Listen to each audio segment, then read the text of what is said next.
So I have a question, though, about Elon buying Twitter. When Elon initially tried to back out, my theory was he gets in to some of the nitty-gritty and sees national security letters or some kind of government roadblock, something jamming up the system, and then he's like, okay, I can't buy this. But then, of course, they're like, no, you have to buy it now. I wonder if he saw signs before buying it that this is how bad it was. I mean, he just said that on Twitter. He said it was destined for bankruptcy by May, so... But the FBI involvement. Well, of course. I mean, this is what we're talking about, right? So we tie together what Luke is saying, what Steve is saying. What's happening is that we are unleashing with the power of social media, with a power of communication, for us to be able to talk, to have these shows. We are unleashing a second flame of the Enlightenment throughout the West, and these frauds know they're going to get deposed. They know they're going to get exposed. They know they're going to be seen, and they know they're going to be in all kinds of trouble for the crimes that they've been committing. So Elon Musk steps into Twitter, wants to buy this thing, and all of a sudden they're like, uh-oh, we've been running a psyop. An op. Yeah, psyop. Yeah, an active measure. That's right. This isn't even like controlled opposition kind of language. This is an active measure that was being waged against the country. And what people don't understand is what we're dealing with is literally called unconventional warfare. We're deep into an unconventional war. This is why memes are so powerful, as stupid as that sounds, because it disrupts. I agree. It disrupts their control of the. That's right. But this is why the FBI specifically went after memes. They went after satire. Exactly. They went after people who are making jokes because they know that's Sal exactly Lizinski right. even talks about this when it comes to ridiculing your enemy. But I want to add to Bannon's point really quick here, because I believe that the U.S. intelligence had a coup d'etat when they took out JFK. 100%. They had Vietnam. They had the CIA dosing people with acid. They sparked the Cultural Revolution. Some people think it was the libertarian ideas that sparked the revolution. No, it was too much government, doing too many things, acting too crazy, acting like it was the emperor. That spurred a Cultural Revolution, which the intelligence agencies have been riding on the back of, with promoting degeneracy, trying to destroy the family unit, a part of their larger depopulation agenda. But that's just my 2 cents. That's a lot of... Right. There's a lot there. It's 100% right. into one. And expanding an empire. We don't want an empire. Our founders didn't want an empire. Right. We fought, remember, the British Empire was just about to head to the top of its game with India and the British East India Company. Our founders said, we don't want to be a part of that.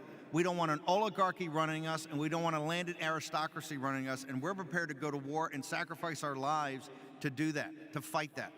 That's what we have to do today, because that's what they've built, and that's what they're trying to protect. One problem I'm having is that the House of Representatives is sort of an oligarchy.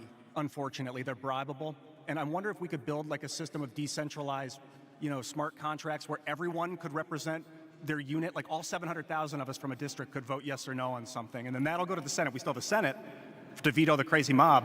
But do we really need this vulnerability anymore? I'm on a roll, and you're going blockchain on me? No. Let's go deep. Let me say, no.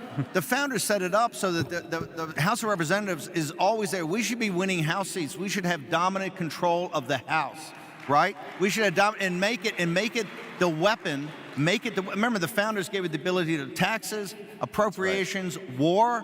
All of it is with the people.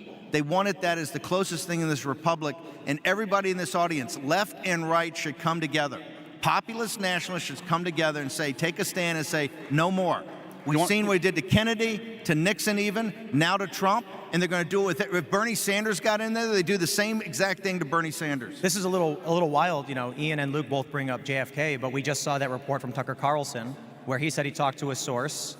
The CIA was involved, they told him, with the assassination of JFK. Do you think that they were involved with Robert Kennedy's assassination also? Obviously. Duh. Luke's just like, let it all out. Do you trust the government, Ian? Sorry, yes, you do. Sorry, we'll get into I don't trust anybody, Luke. That's why I want to that's why I like smart contracts, because if we're voting for if we're representing ourselves, we don't have to rely on one guy to tell someone what 700,000 of us think. It doesn't make sense. I don't trust that guy. Speak up. So we got a silent moment. I can go deep into some weird philosophy thing instead of like this specific crap I don't understand. So get more abstract. No, I do. I want to talk about what Steve just said, because I don't think enough Americans understand what America's about. We can talk about the voting schemes and all policy shit and all this all we want. I don't think most Americans understand what America's about. And Steve actually just touched on it. And the key thing is that America is founded on a single important key principle, is that not one of us is God. Yes. That's the key principle of this country. So what that means, if we're not God, True authority lies in God. Whether you believe in God or not, you take it as a symbol or as a literal thing, doesn't matter. True authority lies in God. You're not God, therefore you don't have any true authority over any other man. And now we have our anarchist friend like nodding along, of course.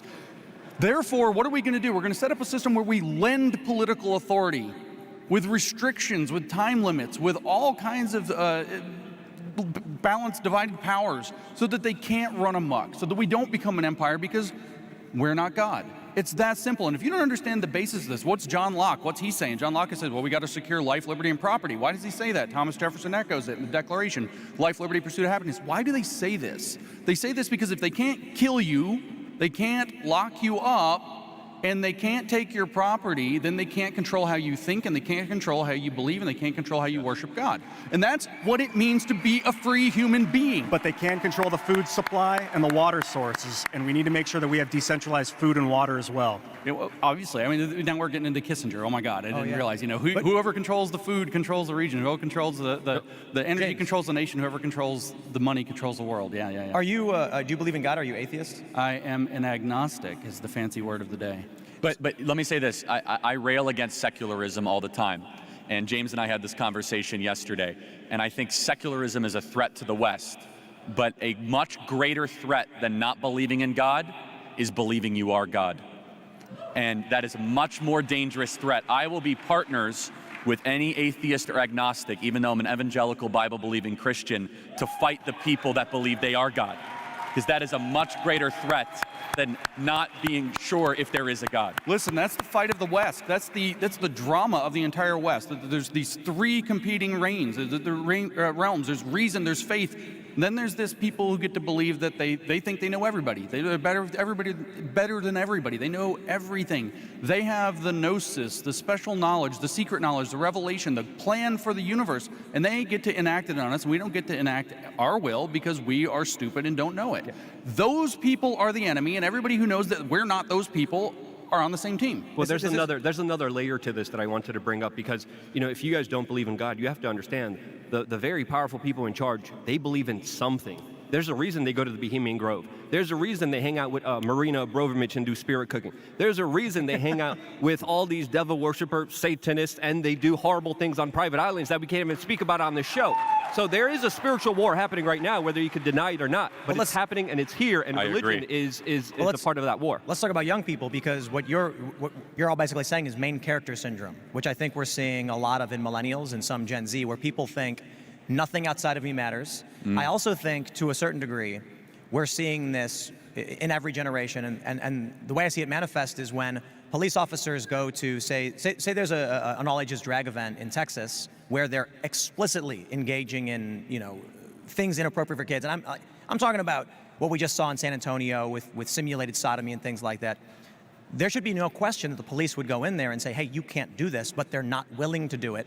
And I think because even for these police officers, many who are probably in their 30s or a little older are like, I'm not getting involved, they're gonna get mad at me, I'm gonna get yelled at. So it's not just main character syndrome, it's also, I'm not gonna risk myself for whatever this is. And if we don't have a cohesive culture where people are willing to stand up for each other, then it just falls apart, or maybe it already did. I mean, this is that unconventional warfare. This is what they do in unconventional warfare. They make these provocations. Drag queens are a provocation. It's been an escalating provocation. First, they're just dressing up in kind of somewhat, you know, careful dress with their clown makeup, groomer clowns or whatever, reading stories. Next thing you know, Tim and I were talking about this yesterday. Next thing you know, they're dancing, they're grinding, they're sexual dancing, they're twerking. The next thing you know, they're doing simulated sex acts in front of children. And they're at every step of the way, this is what Tim was saying to me yesterday, so this is Tim's credit, gets the credit for this, is every step of the way they're saying, no, it's just this. No, it's just this. Escalate, escalate, escalate. This is an unconventional warfare tactic to provoke. The goal, you guys remember George Floyd. The goal is to have drag Floyd. And I'm serious. This is deadly serious. Dave Chappelle speaks about this all the time, especially when it comes to dressing actors in drag. But it even goes bigger because Balenciaga was not an accident. What was happening there was a deliberate escalation of the culture war of them bragging how far they could take it. I agree. The West was largely built on a biblical principle, and James agrees, on distinctions. A distinction between God and man, a distinction between man and nature, a distinction between adult and child. The Bible at its best is a book of distinctions, understanding your place in the world. America understood this. It's why we're the freest, greatest country ever to exist in the history of the world. Everything the deconstructionists are trying to do right now, from citizen and police officer to rule of law versus anarchy is to destroy distinctions, especially when it comes to children. They do not believe that there should be any different treatment when it comes to children sexually or biologically, medically. They must destroy the distinctions. This is part of their theological, really screwed up view. What is the defender of a distinction? A courageous citizen. It's up for us to say, no, no, no, we are going to have the distinction between an adult and a child. We are going to have the distinction between God and man. We are going to have a distinction. In fact, that's what keeps us free. Thanks for watching this clip from the Timcast IRL podcast. Hang out with us live Monday through Friday at 8 p.m. and become a member over at timcast.com for uncensored, members-only shows exclusive. Thanks for hanging out, and we'll see you all next time.